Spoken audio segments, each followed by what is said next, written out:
Hello everyone, my name is Super123 and today I'm going to see if I can beat a hardcore Nuzlocke of Pokemon Ruby with only Psychic types. Psychic types have been categorized by their massive special attack stats and speed, and before Gen 3, not much else, but we break the mold in these games, now having defensive or even physically attacking based ones. We do get a wide range of Pokemon to use in this challenge in Gen 3, but we can't get them all until after the 3rd gym badge, which is actually one of the hardest in the game.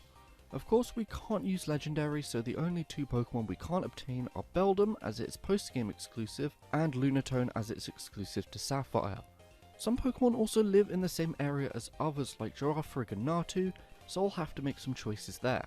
Of course there's the small matter of the Dark and Ghost Trainer in the Elite Four too, but let's try and get there first. Here are the rules of the Nuzlocke, and I can only catch the first encounter in each area, and it has to be Psychic type. If a Pokemon faints, I have to put it in the box or release it. Duplicates clauses in effect, so I can't get 2 Ralts, 2 Abras, etc. No items in battle, do not overlevel past the next gym leader, and play on set mode. And remember, if you do enjoy this video, leave a like and subscribe. Also comment any challenges you'd like to see me do in the future. Lengthy intro out of the way, and let's get right into the challenge. I picked Mudkip at the start of the game, since the rival will then pick Trico, which learns Pursuit eventually, so that means it will be the hardest starter for us to battle. Also, Mudkip's really good for HMs later on. After getting through the tutorial, I went to Route 102 and found a Ralts, and that's everything I can catch for the monotype Nuzlocke in this section. Ralts only starts with Growl, so I wasted all of its PP on Wild Seedot as they can't attack us, then taking us to struggle range, so then I can fight random weaklings, and using all my money on potions to keep us healed up without restoring PP, getting to level 5 and learning Confusion. Now despite us now having an attacking move, I have to waste the PP of that as well to face the Team Magma Grunt in the woods.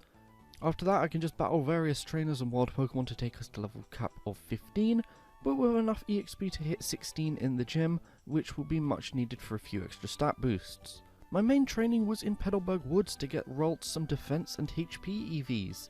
This is my first time ever properly EV training in Gen 3, and in the future it will certainly reap the rewards. For the gym I have access to Growl, Double Team and Confusion, but these moves are going to be extremely useful against physical Pokemon. I also give Ralts an Oran Berry since I can't use healing items in battle, but hold items are fair game. Roxanne leads with Geodude, and it will hit us pretty hard, which is why I EV trained in defense and spammed Growl to lower its attack. This means it can do hardly anything to us, and it does even less when I spam Double Team so that it can't even hit us at all. Geodudes have really low special defense, so Confusion did really solidly, and then she brings out her Nosepass. Nosepass doesn't have as low special defense and a better attack stat than Geodude, so I used a few Growls to give us a fighting chance. The Double Team and Growl combo worked wonders against Nosepass since despite its lowered stats, it's still a really tough battle. And on really low HP, we got the win and can finally catch something else for the team. Wasting more PP to fight the Grunt again into the Rustov Tunnel and moving on to Dupes Cave where I can catch my next team member, Abra. But will I actually catch it though? Will it teleport away? Yeah, I actually caught it. After catching it, I delivered the letter and went back to Rustboro to get the EXP share to make grinding it a bit easier. Then, to actually give it an attacking move before it evolves, I got the Thief TM from the Slateport Museum and went to the easiest gym in this challenge, the Fighting Gym. As you can tell, it was a Ralt sweep and I can easily move onward to the gym, which will be a lot tougher. Before leaving Slateport I remembered to get the Harbour Mail and Pokeblock case, and on the way to the next gym I beat the rival and Wally in convincing fashion, Ralts evolving into Curlier and Abra evolving into Kadabra on the way. And I keep accidentally calling Curlier Coralia because I used to call it that as a kid, and it just hasn't left my psyche, and I keep calling it, and I've had to record this bit many times because I keep messing up and calling it Coralia. It's Curlier. Oh god, I'm so stupid. So I have in fact lost to this gym many times while recording this video, and it's because Magnemite and Magneton are part Steel type, and Steel type resists Psychic. What's heavier, a kilogram of steel or a kilogram of Psychic? That's right, it's a kilogram of steel, because steel is heavier than Psychic. I decided to go to the game corner to get enough coins for the Psychic TM, but I didn't have enough money, and I can't overlevel past the gym leader's level cap, so I can't get more money, and the payout at this gambling establishment is absolutely abysmal, so I had to hack in some nuggets to sell, because seriously, This video is taking me too long to just waste my time gambling. After getting the TM, I taught it to Curlier, which was a really good move because while EV training Kadabra, I went over the level cap by accident, meaning I'm basically down to using only one Pokemon again. Time to battle Watson, and I had to give Curlier a Cherry Berry and hope I can double team past the Thunder Waves of the Magnemite, and then set up enough Calm Minds to raise our special defense and a special attack enough to make this battle manageable. Of course we can avoid an initial Thunder Wave of a Berry, and having Synchronize as an ability paralyzes the foe right back. We do eventually get paralyzed, so that's when I set up 6 Calm Minds, taking the minimal damage on the way and blasting the life out of both Magnemite and Voltorb. The Magneton is a threat due to the low HP that we're on, and Shockwave always hits, so double team is basically useless. But we do get in a massive amount of damage with Psychic. But the double teams that we used are not fully useless, as Magneton attempts Sonic Boom, which does miss, and we avoid paralysis, and actually take it out with a final Psychic. And this is the first time I've actually made it past this gym, so everything else, this is completely new to me. Moving on to the next gym, and we need Rock Smash, but since nothing on the team learns Rock Smash, the challenge is over.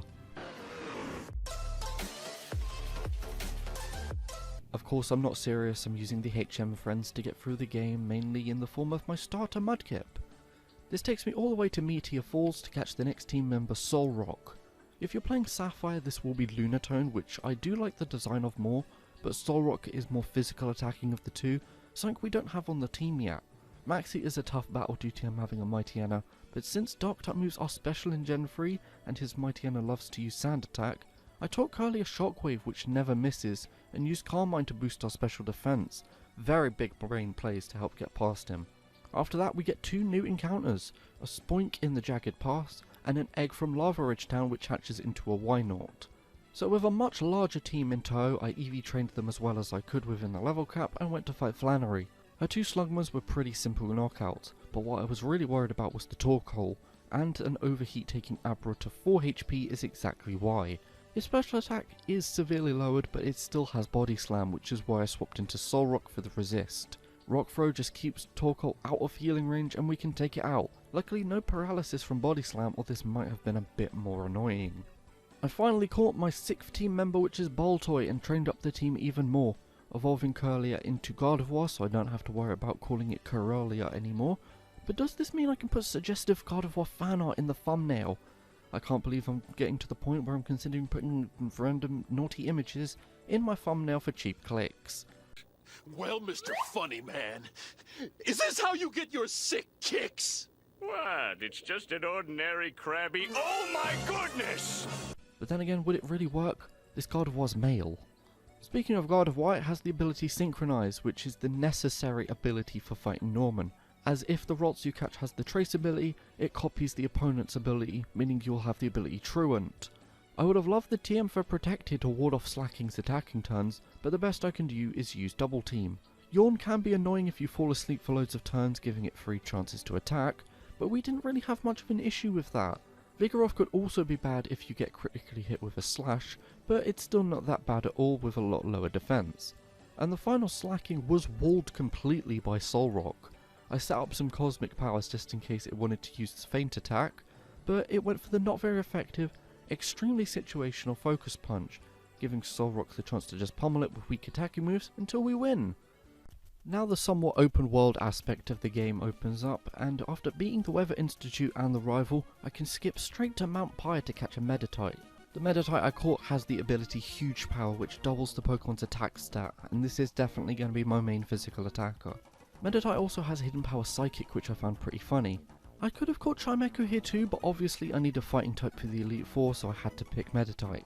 I also went to the Safari Zone, which is what I needed the Pokeblock case for, and found a Giraffe Egg. This Pokemon will also be extremely useful for the Elite Four since it's part Normal type and can't be hit by Ghost type moves. 2 extremely solid encounters, and Smoke evolving into Grumpig means I'm pretty confident for the rest of the game. The gym battle with Winona was extremely easy with a mix of Calm Mind and Shockwave and Gardevoir. Pelipper didn't even need the Calm Mind boosts with Shockwave as it's 4 times weak to it. And Altaria could have been a problem seeing as it's not weak to Electric, but it wasted its own time with Dragon Dance and being healed up. Badge number 6 obtained, and we're still looking really good for the rest of the game. No casualties yet, and can we keep this up? Now we have a big increase in the level cap, so that means a lot of training, which leads to the evolution of Boltoy into Claydol and Meditite into Medicham. I sped my way to Moss Deep City, not for the gym, but for a fishing rod. This is because in Lily Cove we can catch the final encounter of the game, a Staryu. Of course it's not Psychic type now, but it will be very soon. I EV trained it in Special Attack and taught it Ice Beam and Thunderbolt for some coverage. I also taught Girafarig Shadow Ball since Ghost moves are physical in Gen 3. Yeah, Dark moves like Crunch and Bite are special, and Shadow Ball is physical. I got the team to level 40 as that will give us some leeway in terms of this and the next gym's level cap, and went into the battle. And no sooner I started, was it over. Having to battle only 2 Pokemon as opposed to the 4 in Emerald is a lot easier. And yeah, I used Staryu in this battle. I know some of you purists will have an issue with that since it's not part Psychic type yet. And to that I say, if it bothers you so much, leave a comment so I can see how angry you are.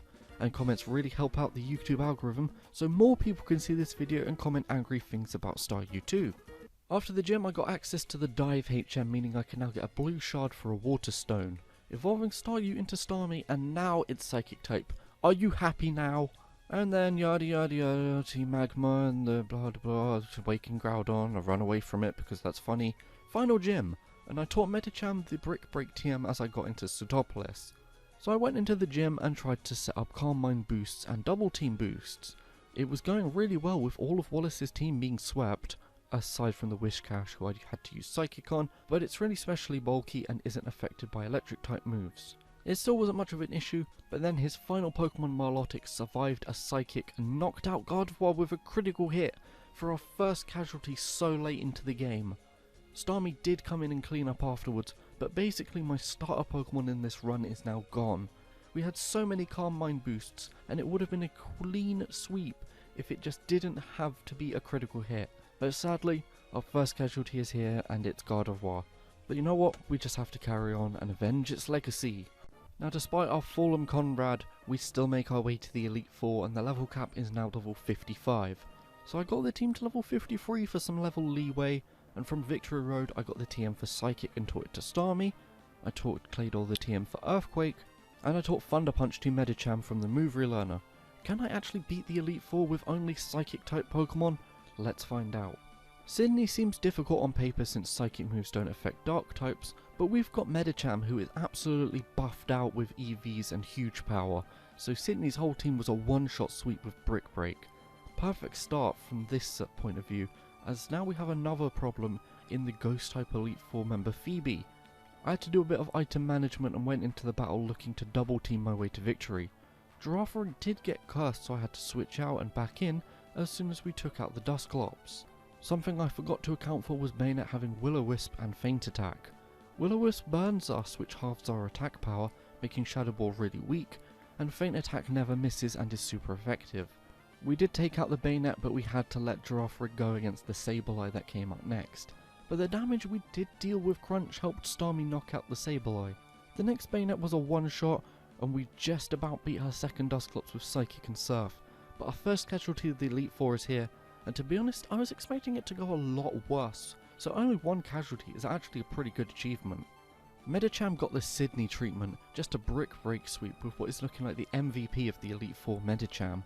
I wasn't that worried about this battle since Ice isn't as worrisome as Dark to our team, but it's still a good thing to get it done quickly. And Drake is the same story as the first and third Elite Four members being a clean sweep, and it's also the story of a lot of my RSE runs. Ice Beam absolutely destroys this man, and with our special attacking monster in Starmie, it's a clean sweep again. We're going into the champion battle with 5 Pokemon out of 6, and I think we're looking quite good for beating the challenge, but remember, he's the champion for a reason. I lead with Starmie and beat the Skarmory pretty easily with Thunderbolt as it just uses Aerial Ace, soon one-shotting the aggro with Surf. A really good start, but then Cradily comes out, so I have to swap into Wobbuffet, expecting a few Giga Drains. I forgot it had other moves on its moves list and used Confuse Ray. To avoid confusion, I swapped into Kadabra, who takes a heavy hit from Sludge Bomb, but still manages to get in a Psychic to help with the damage output, but faints short after. That's our first casualty of the champion battle so quickly on. I go back into Wobbuffet expecting more Giga Drains, but it keeps using physical attacks. Cradily does get healed with a full restore, but now it gets greedy with the Giga Drains and can easily be taken out with some Mirror Coats from Wobbuffet. Claydol is next, so I swap into Starmie for some super effective damage. We take a tough Earthquake as Claydol lives in the red, but 2 more Surfs do the job. It's actually been pretty simple so far, but his ace Metagross is on the field and this is scaring me a ton. I swap into Wobbuffet, but it just faints to a Hyper Beam, but that at least gives us a free turn to attack it. 2 Earthquakes from Claydol do a lot less than I expected, and it gets Meteor Mashed like a big 8-eyed potato. But this potato bites back, and Metagross is taken out of healing range with its own berry, and we can land another Earthquake to knock it out. Steven only has 1 Pokemon left, his Armaldo.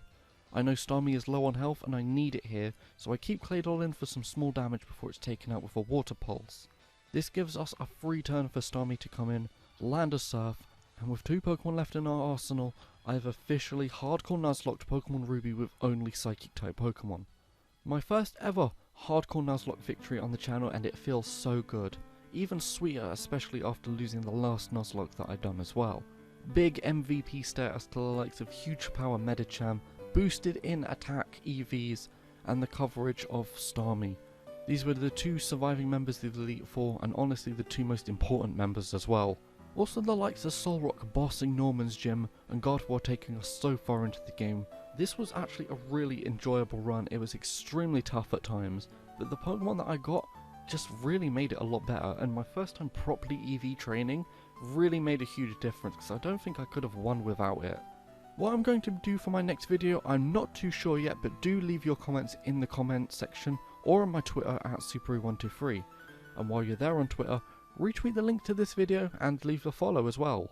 But while you're here, remember to like the video and subscribe if you did enjoy. My name is Supery123 and I will see you all in the next video.